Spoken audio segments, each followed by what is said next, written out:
आज की कहानी है एक बेटे और उसकी माँ की, और उस कर्ज की जो माँ हर दिन चुकाती है, मगर बेटा सोचता है कि माँ का कर्ज किसी दिन चुका दूंगा। एक दिन बेटे ने थक कर माँ से कहा, माँ तू हमेशा कहती है कि तेरा कर्ज कोई नहीं चुका सकता। आज मैं तेरे पिछले और आज तक के सारे कर्ज उतारना चाहता हूँ। बता माँ तुझे क्या चाहिए? रुपया, जेवर, मकान, गाड़ी या फिर कुछ और? माँ ने मुस्कुरा कर कहा, बेटा अगर तू सच में मेरा कर्ज उतारना चाहता है तो बस आज की रात मेरे पास मेरे कमरे में सो जा। बस एक रात की बात है बेटा। बेटे ने सोचा इतना आसान काम, आज माँ के साथ सो जाता हूँ, माँ की छोटी सी ख्वाहिश पूरी कर दूंगा। रात हुई, बेटा माँ के कमरे में आकर लेट गया। थोड़ी ही देर हुई थी कि माँ की आवाज आई, बेटा प्यास लगी है, एक गिलास पानी पिला दे। बेटा उठा, पानी लाया। माँ ने पानी पिया, फिर वही गिलास धीरे से बेटे के बिस्तर पर गिरा दिया। बेटा चौंका और बोला, माँ ये क्या किया? बिस्तर पूरा भीग गया, अब मैं कहाँ सोऊंगा?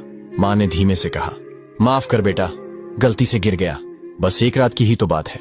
बेटा गीले बिस्तर पर जैसे तैसे लेट गया। कुछ देर बाद फिर माँ ने आवाज दी, बेटा प्यास लगी है, एक गिलास और दे दे। बेटे ने चिढ़कर कहा, अभी तो पानी पिया था माँ, क्या बार बार? माँ ने थके हुए स्वर में कहा, गर्मी बहुत है बेटा, सिर्फ एक गिलास और दे दे। बेटा फिर से गया, पानी लाया। माँ ने इस बार भी पानी बिस्तर पर गिरा दिया। वही जगह, वही हाल। अब बेटा बुरी तरह भड़क गया, माँ तू पागल हो गई है क्या? बार बार पानी गिरा रही है, तू चाहती क्या है? माँ ने सिर झुका लिया, बस इतना ही बोली, बूढ़ी हो गई हूं बेटा, हाथ कांप जाते हैं। कोई बात नहीं, एक रात की ही तो बात है। बेटा चुपचाप फिर से लेट गया। लेकिन तीसरी बार माँ ने फिर से आवाज दी, बेटा प्यास लगी है। अब बेटे का सब्र जवाब दे गया। वह गुस्से से खड़ा हुआ और बोला, मैं जा रहा हूं अपने कमरे में, भाड़ में जाए तेरा कर्ज। तभी माँ ने पहली बार बेटे के गाल पर एक तमाचा मारा। बेटा हैरान रह गया। माँ ने रोते हुए कहा, एक रात में 2 बार तेरा बिस्तर गीला हो गया तो तू मुझसे भाग रहा है। जब तू छोटा था तू हर रात बिस्तर गीला करता था, कभी पेशाब करता था, कभी उल्टी करता था, कभी दस्त।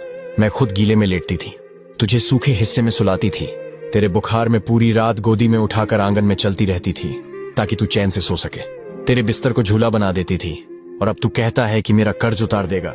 बेटा एक जन्म क्या, 7 जन्म में भी माँ का कर्ज नहीं उतार सकता कोई। इतना सुनते ही बेटे की आंखों से आंसू बहने लगे। उसे समझ में आ गया कि माँ कोई बोझ नहीं होती, माँ तो भगवान का रूप होती है। अगर ये कहानी आपके दिल तक पहुंची हो, अगर आपकी आंखें भीगी हैं, तो एक बार माँ को गले लगाकर उसकी ममता का शुक्रिया